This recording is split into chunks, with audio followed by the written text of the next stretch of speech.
Hello my friends, आज के इस लेक्चर में हम डिस्कस करेंगे बहुत ही इम्पोर्टेंट टॉपिक को, नेशनल एजुकेशन पॉलिसी 2020। ये जो हमारी एजुकेशन पॉलिसी है 2020, इसके अध्यक्ष हैं कस्तूरी रंजन, कृष्णस्वामी कस्तूरी रंजन, जो कि इसरो के अध्यक्ष रह चुके हैं, चेयरपर्सन ऑफ इसरो। इनकी अध्यक्षता में जो हमारी एजुकेशन पॉलिसी 2020 है उसको बनाया गया है। इससे पहले जो एजुकेशन पॉलिसी थी, सबसे जो फर्स्ट एजुकेशन पॉलिसी थी वो थी 1968 में बनाई गई थी। उसके बाद 1968 के बाद 1986 में, उसके बाद रिवाइज की गई थी 1986 की पॉलिसी को 1992 में, और उसके बाद 2020 एजुकेशन पॉलिसी आई है। इससे पहले की जो एजुकेशन पॉलिसी है 1968, 1986, वो हमने आपको इससे पहले जो वीडियोस बनाई हैं उसमें आपको मिल जाएंगे उसका डिस्कशन, जिसमें क्या क्या बताया गया था, क्या क्या बातें हुई थी, वो सभी उन वीडियो में आप देख सकते हैं। वीडियो का लिंक आपको डिस्क्रिप्शन बॉक्स में मिल जाएगा, आप जाकर देख सकते हैं, या फिर जो हमारी प्लेलिस्ट बनी हुई है उसमें जाकर भी देख सकते हैं उन वीडियोस को। ये सबसे इम्पोर्टेंट टॉपिक है आपका उन वीडियोस से, सीटेट 2022 के लिए नेशनल एजुकेशन पॉलिसी NEP। तो देखते हैं इस वीडियो लेक्चर में कि इसमें क्या बताया गया है, और हमारे लिए जो चीजें इम्पोर्टेंट हैं वो हमने इस वीडियो लेक्चर में डिस्कस की हैं, जो कि सीटेट के पॉइंट ऑफ व्यू से या किसी भी टीचिंग एग्जाम के पॉइंट ऑफ व्यू से इम्पोर्टेंस रखती हैं। उन्हीं टॉपिक्स को हमने इस वीडियो लेक्चर में डिस्कस किया है। देखते हैं video lecture.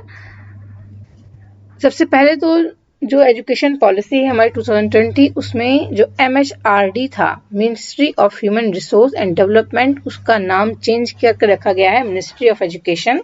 Now MHRD is ministry of education. इसमें क्या बताया गया है, हमारी जो नेशनल पॉलिसी 2020 है इसको 2022 तक अप्लाई कर दिया जाएगा। इसमें बताया गया है 5+3+3+4 न्यू फॉर्मेट है। ये हमारा जैसे पहले जो होता था 10+2 हमारा फॉर्मेट रहता था, अब जो शिक्षा का फॉर्मेट होगा वो होगा 5+3+3+4। मीन्स जो 5 है, 5+ शुरू में ये क्या है, फाउंडेशन बताया गया है इसको। इसमें उन्होंने जो पहले होता था वो फर्स्ट क्लास से शुरू होता था 12th क्लास तक, यानी कि 1st to 10th and then +2 11th and 12th। अब इसमें जो किया गया है उसमें चेंजिंग की गई है। जो क्लास नर्सरी, क्लास LKG और UKG है उसमें भी उसको भी इसमें काउंट किया गया है। उससे रिलेटेड जो भी चीजें होंगी वो सब इसमें बताई गई हैं। और इन 5 सालों को जो class nursery, LKG, UKG and then first and second classes हैं वो फाउंडेशन स्टेज में रखी गई हैं। बच्चे की फाउंडेशन स्टेज है, ये है, उसको हमें मजबूत बनाना है। और इन 5 सालों में बच्चों को कैसे पढ़ाई करानी है, किस तरह से आगे ले जाना है, ठीक है, किस तरह से उनकी एजुकेशन होनी चाहिए, इसके बारे में बताया गया है। उसके बाद +3 जो प्रिपरेटरी एज कहलाएगी, प्रिपरेटरी, और नंबर 3 जो होगा वो मिडिल स्टेज कहलाएगी। नंबर 4 सेकेंडरी स्टेज कहलाएगी, ठीक है। फाउंडेशन, फिर प्रिपरेटरी, फिर मिडिल एंड देन सेकेंडरी। इस तरह से 5 इयर्स जो है वो फाउंडेशन में लगाए जाएंगे, फिर 3 प्रिपरेटरी में और 3 मिडिल में और 4 ईयर सेकेंडरी स्टेज में लगाए जाएंगे। अब देखते हैं कि इनको किस तरह से एजुकेशन दी जाएगी इन ईयर्स में। फाउंडेशन जो स्टेज होगी, जिसमें नर्सरी, हमारी LKG और UKG को भी शामिल किया गया है, वो आंगनवाड़ी में की जाएगी और वहां बच्चों को प्ले वे मेथड से सिखाया जाएगा, ठीक है। एक्टिविटीज के जरिए सिखाया जाएगा, उन पर कोई भी बर्डन नहीं होगा, ठीक है।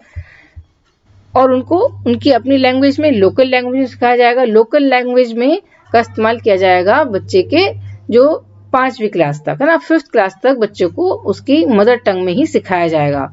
और इन 5 इयर्स में लोकल लैंग्वेज जो है बच्चे की ज्यादा से ज्यादा उनको इम्पोर्टेंस दी जाएगी, जिससे बच्चे जो हैं अपनी बात को कह सकें, अपनी जो उनकी फीलिंग्स हैं उनको वो दूसरों तक पहुंचा सकें, टीचर को बता सकें अपनी बात, ठीक है। इसलिए लोकल लैंग्वेज में सिखाया जाएगा। Start from nursery to second class, है ना। इस जो 5 साल होंगे फाउंडेशन स्टेज के, उसमें कोई भी एग्जाम नहीं लिया जाएगा। उसके बाद स्टार्ट की जाएगी, ये कहाँ से स्टार्ट होगी फाउंडेशन एज, हमारी नर्सरी से सेकंड क्लास तक। इसमें प्ले वे मेथड का यूज किया जाएगा एंड करिकुलर एक्टिविटीज के जरिए बच्चों को सिखाया जाएगा। मदर टंग इज यूज्ड, ठीक है। इस तरह से हमारी फाउंडेशन स्टेज होगी। फिर नेक्स्ट होगा 3 इयर्स प्रीपैरेटरी स्टेज कहलाएगी, जो क्लास 3rd to 5th रहेगी वो। अब हमारे एग्जाम्स होंगे, exam will be conducted by the school. School exam conduct कर सकता है।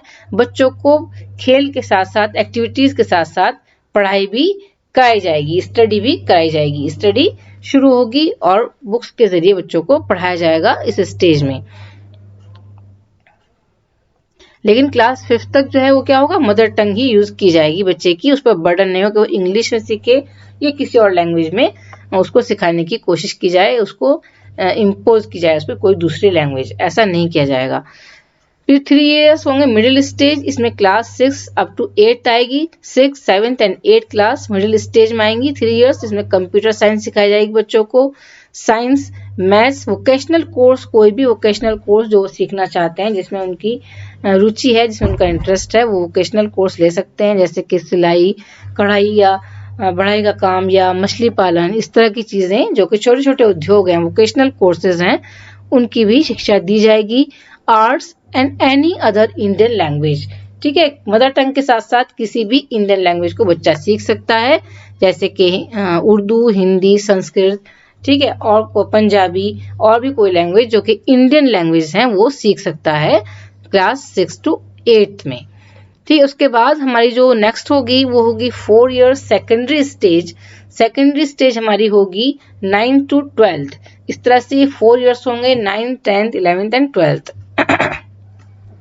इससे पहले क्या होता था कि कोई ना कोई एक स्ट्रीम लेनी पड़ती थी, जैसे आर्ट्स या फिर कॉमर्स या साइंस, ठीक है। इस तरह की स्ट्रीम होती थी। जो साइंस के सब्जेक्ट होते थे वो आर्ट्स के स्टूडेंट नहीं ले सकते थे, जो आर्ट्स के स्टूडेंट होते वो साइंस के सब्जेक्ट नहीं ले सकते थे। जैसे साइंस, मैथ्स लेना है तो उसके लिए अलग होगा, और जो कॉमर्स के सब्जेक्ट हैं वो अलग होंगे। आर्ट्स के इंग्लिश, हिंदी या पॉलिटिकल साइंस, सोशल स्टडी, ये सब अलग होंगे, ठीक है। इस तरह से अलग अलग स्ट्रीम होती थी। लेकिन अब क्या होगा, जो हमारी 2020 की एजुकेशन पॉलिसी है, इसमें कोई भी स्ट्रीम नहीं होगी। मतलब बच्चा किसी भी एक स्ट्रीम में बंधा हुआ नहीं होगा, वो अपनी पसंद से अलग अलग सब्जेक्ट ले सकता है, अलग अलग स्ट्रीम के। साइंस के ले सकता है कुछ सब्जेक्ट, कुछ आर्ट्स के ले सकता है, कुछ कॉमर्स के ले सकता है, जो भी उसे पसंद हो, जिसमें उसकी रुचि हो, जिसमें उसका इंटरेस्ट हो, जिसमें वो आगे बढ़ सकता हो, अच्छे तरह जिसको सीख सकता हो, वो सब्जेक्ट वो ले सकता है। इसमें कोई भी स्ट्रीम अब नहीं रहेगी, ना आर्ट्स, ना साइंस और ना ही कॉमर्स, ठीक है। अपनी पसंद से कोई भी सब्जेक्ट बच्चे ले सकते हैं। मल्टीपल सब्जेक्ट्स, बहुत सारे सब्जेक्ट्स होंगे, उसमें से कोई भी सब्जेक्ट आप चूज कर सकते हैं। दूसरी बात ये कि सेमेस्टर सिस्टम होगा, ठीक है। 9th to 12th जो 4 साल होंगे उसमें हर 6 मंथ बाद एग्जाम होंगे। सेमेस्टर सिस्टम होगा, ना कि पूरे साल की पढ़ाई एक साथ होगी, जिससे कि बच्चा अच्छे से पढ़ सके, अच्छे से पढ़ाई करे, उसको डर रहे एग्जाम का। पूरे साल में एक बार एग्जाम होते हैं तो बच्चे सिर्फ 1 या 2 महीने ही पढ़ते हैं, ठीक। सेमेस्टर सिस्टम में जो बच्चे हैं उनकी पढ़ाई अच्छे से हो पाती है। स्टडी ऑफ फॉरेन लैंग्वेज, कोई भी एक फॉरेन लैंग्वेज भी सीख सकता है बच्चा अगर चाहे तो। और development of critical thinking, critical thinking का डेवलपमेंट किया जाएगा, उसको डेवलप करने की कोशिश की जाएगी। ऐसे सब्जेक्ट पढ़ाए जाएंगे, इस तरह की चीजें सिखाई जाएंगी बच्चों को, जिससे कि वो क्रिटिकल थिंकिंग कर सकें, चीजों को आलोचनात्मक रूप में सोच सकें, विचार कर सकें, सोच विचार कर कर उनको समझ सकें, है ना। जो सब्जेक्ट हैं उनको, कि उनके लिए क्रिटिकल थिंकिंग उनमें पैदा हो सके। फिर आता है हमारा ग्रेजुएशन की बारी। ग्रेजुएशन क्या है, ग्रेजुएशन हमारा होगा 4 साल का। इसमें भी कोई स्ट्रीम नहीं होगी कि आप बीए कर रहे हैं या बीएससी कर रहे हैं, बीकॉम कर रहे हैं, इस तरह कोई भी स्ट्रीम नहीं होगी, सिर्फ ग्रेजुएशन कहलाएगा। जिसमें सर्टिफिकेट, अगर आपने 1 साल का ग्रेजुएशन किया है तो वो सर्टिफिकेट कोर्स, 2 साल किया है तो डिप्लोमा, 3 ईयर का किया है तो डिग्री, या 4 ईयर का किया है तो उसको रिसर्च कहेंगे, ठीक है। इस तरह से आप अलग अलग 4 साल के ग्रेजुएशन कर सकते हैं, या पूरा 4 साल करेंगे तो रिसर्च कहलाएगा, ठीक है। और 1 साल का भी कर सकते हैं, graduation certificate, graduation diploma, graduation degree या ग्रेजुएशन रिसर्च, ठीक है। इस तरह से 4 इयर्स होंगे ग्रेजुएशन के। उसके बाद एक इसमें बताया गया है कि जो असेसमेंट होगा वो 360 डिग्री का होगा, यानी कि बच्चे के चहुमुखी विकास के लिए इसमें बताया गया है कि बच्चे का चहुमुखी विकास करने की तरफ ध्यान दिया जाएगा। उसकी यानी कि शारीरिक, मानसिक, सामाजिक, ठीक है, भावात्मक हर तरह का विकास किया जाएगा, जिसको हम 360 डिग्री असेसमेंट कहेंगे। और रिपोर्ट कार्ड में भी उसको उन सब चीजों को शामिल किया जाएगा। उसकी जो परफॉर्मेंस है, उसका असेसमेंट, रिव्यू, परख क्या है, परख की ये आपकी ये परख जो है वो 360 डिग्री असेसमेंट है, यानी कि परख ये परफॉर्मेंस देखी जाएगी, आपकी असेसमेंट किया जाएगा, रिव्यू फिर ये एकेडमिक है, performance, academic, review, assessment, knowledge and holistic. ठीक है, सभी चीजों का होलिस्टिक डेवलपमेंट किया जाएगा इस नीति के जरिए, 360 डिग्री असेसमेंट के जरिए। इनके आपको जो असेसमेंट है वो सिर्फ किसी एक चीज का नहीं किया जाएगा कि आपके ज्ञान का असेसमेंट नहीं किया जाएगा, सभी चीजों का असेसमेंट किया जाएगा 360 डिग्री, चारों तरफ जो घूम जाए, ठीक है ना, चहुमुखी विकास किया जाएगा।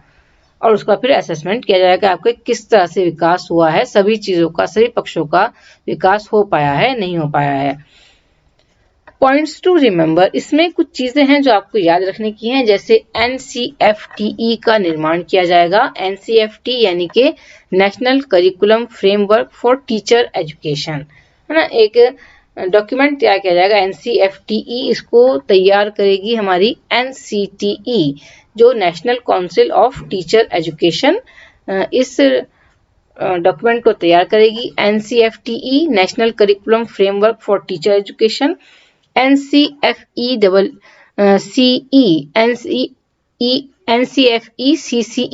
यानी कि जो चाइल्डहुड केयर एंड एजुकेशन है, उसके लिए नेशनल करिकुलम फ्रेमवर्क तैयार किया जाएगा। को कौन तैयार करेगा? NCERT, national council of educational and research and training. ठीक है, NCERT इसको तैयार करेगी। NCFSE भी तैयार किया जाएगा, national curriculum framework for school education. इसके बाद इसमें एक चीज देखने की है, SEDGs। ये SEDGs क्या होंगे? सोशली इकोनॉमिकली डिसएडवांटेज ग्रुप्स होंगे। ठीक है, जो बच्चे सोशली इकोनॉमिकली डिसएडवांटेज हैं, ठीक है, उनको ऊपर लाने के लिए, उनको शिक्षित करने के लिए ग्रुप्स बनाए जाएंगे, और वो ग्रुप्स उनको पहचान करेंगे, उन ग्रुप्स इन लोगों की जो सोशली या इकोनॉमिकली डिसएडवांटेज्ड हैं, उनकी पहचान करेंगे और उनको शिक्षित करने का प्रयास करेंगे, उनको मेन स्ट्रीम में लाने का प्रयास करेंगे ये ग्रुप्स। ABC ये क्या है? ये भी अक्सर पूछा था। ABC अकॉर्डिंग टू NEP 2020 क्या है? Academic bank credit, academic bank credit, ABC। इसकी फुल फॉर्म आपको याद रहनी चाहिए कि ABC की फुल फॉर्म क्या है, इसका क्या मीनिंग है। Academic bank credit, academic bank credit से मीनिंग कि जो आप पढ़ाई कर रहे हैं, आपने बीच में कहीं छोड़ दी, जैसे कि आप अगर ग्रेजुएशन कर रहे हैं और आपने फर्स्ट ईयर किया, सेकंड ईयर नहीं किया, फिर थर्ड ईयर नहीं किया, बस सेकंड ईयर के बाद आपने छोड़ दिया, आपने जॉब कर ली, उसके बाद आपको 2 साल बाद फिर से एजुकेशन लेनी है, तो आप वहीं से शुरू करेंगे। 3 इयर्स से आप अपनी पढ़ाई शुरू कर सकते हैं ग्रेजुएशन की। ठीक है, बीच में आपने जहाँ से पढ़ाई छोड़ी है, आप दोबारा से वहीं से अपना रिन्यू कर सकते हैं, अपनी पढ़ाई को, एजुकेशन को रिन्यू कर सकते हैं, उसको हम एकेडमिक बैंक क्रेडिट में रखते हैं। ठीक है, तो ये है हमारी NEP की पॉलिसी, जिसमें रिन्यू किया जा सकता है अपने एजुकेशन को। अगर आपने बीच में छोड़ दिया, आप कई साल बाद दोबारा से करना चाहते हैं, तो जहां से आपने छोड़ी है आप वहीं से उसको कर सकते हैं, उस एजुकेशन को दोबारा से कंप्लीट कर सकते हैं। ठीक है, तो आज के लेक्चर में इतना ही। इसके बाद हम एक नई वीडियो के साथ आपके साथ होंगे, जिसमें हम ऑपरेशन ब्लैक बोर्ड को डिस्कस करेंगे। ठीक है, अगर आपने हमारे चैनल को सब्सक्राइब नहीं किया है तो please subscribe the channel and press the bell icon to get the notification. Thank you very much for watching my video. मिलते हैं नेक्स्ट वीडियो में। Thank you very much.